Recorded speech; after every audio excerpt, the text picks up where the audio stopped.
When the world is falling apart, people look for consolation and explanation. As the age of reason, the Enlightenment was a time in which old religious assumptions were subject to close philosophical analysis.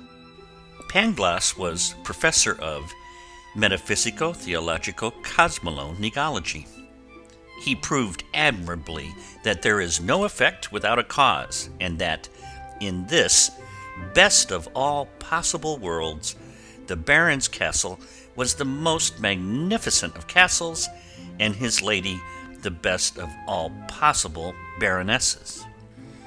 "It is demonstrable," said he, "that things cannot be otherwise than as they are, for all being created for an end, all is necessarily for the best end." One current of thought, which attempted to accommodate Christian belief within a rational interpretation of the universe, gave rise to a new word, which Voltaire uses as the subtitle for his novel, Candide. The word is optimism. The characters in Candide are impelled around the world time and again by calamity and oppression, and endlessly they return to the idea of optimistic philosophy in their conversation as they reflect on their experiences.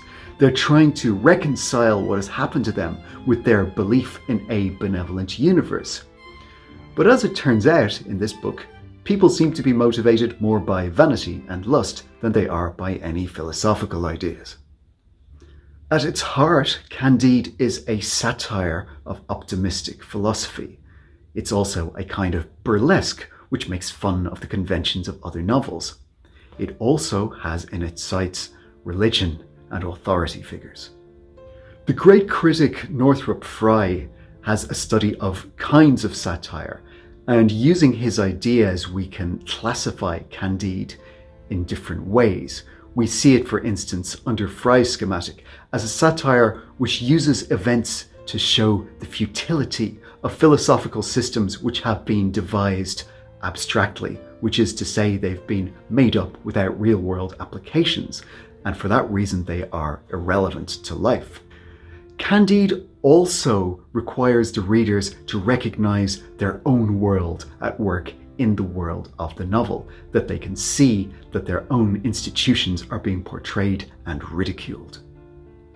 So it's easy to see why the novel was first published not only anonymously, but pseudo-epigraphically, which is to say that on the title page, the first French edition alleged that the text had been translated from a German source.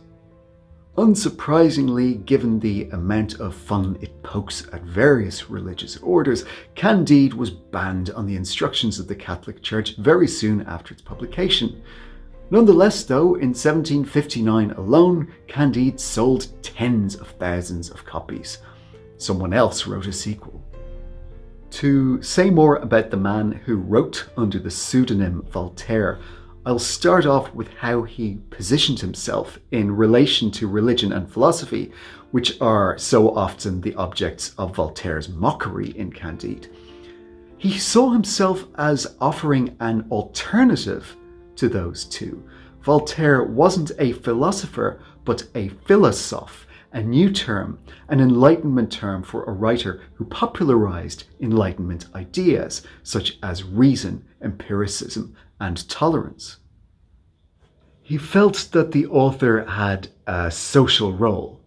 Voltaire worked to mount his ideas amongst a French elite to which he didn't strictly belong. Voltaire's father was a public figure, a notary, who had legal authority over documents, so he was an important man, but he wasn't an aristocrat. Voltaire sought, and to an extent succeeded, in establishing the writer, himself, as a political figure, an advisor to government. He spent years, for example, at the Prussian court, on the invitation of the Crown Prince, later King Frederick. In less happy times, though, Voltaire tended to annoy the authorities, As a young man, he was twice beaten and twice imprisoned for social provocations. On these occasions, Voltaire found that his aristocratic friends turned their backs on him. Once, literally, one of his posh friends turned around and looked the other way while Voltaire was being beaten. And in these experiences, Voltaire realized, sadly, that although he was among the elite, he was recognized by the aristocracy as not of them. He took risks in his social commentary, for which he knew he would be punished, and often throughout life, Voltaire felt that he was victimized. Voltaire needed money, but he saw that he wasn't going to be able to rely on royal patronage to support him as a writer. Fortunately, he and a mathematician friend found a way to exploit weaknesses in the French national lottery. In short, Voltaire won a great deal of money, allowing him to live as a career author. And right he did. Voltaire wrote literally hundreds of books in multiple genres on a range of subjects, including successfully staged tragedies, a popular account of Newton's physics, and political treatises. But when he was outspoken, life became uncomfortable for Voltaire, and at many times he found that to be safe, he had to relocate.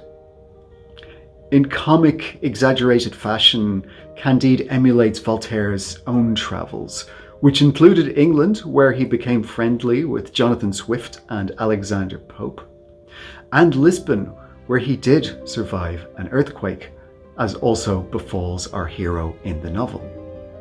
In France, Voltaire is known as the most important thinker of the French Enlightenment. And this might surprise those of us who are outsiders. You know, if we've read some books but we're not actually taking French studies, we might have heard of other names and we'd say, well, what about Jean-Jacques Rousseau, or what about Montesquieu?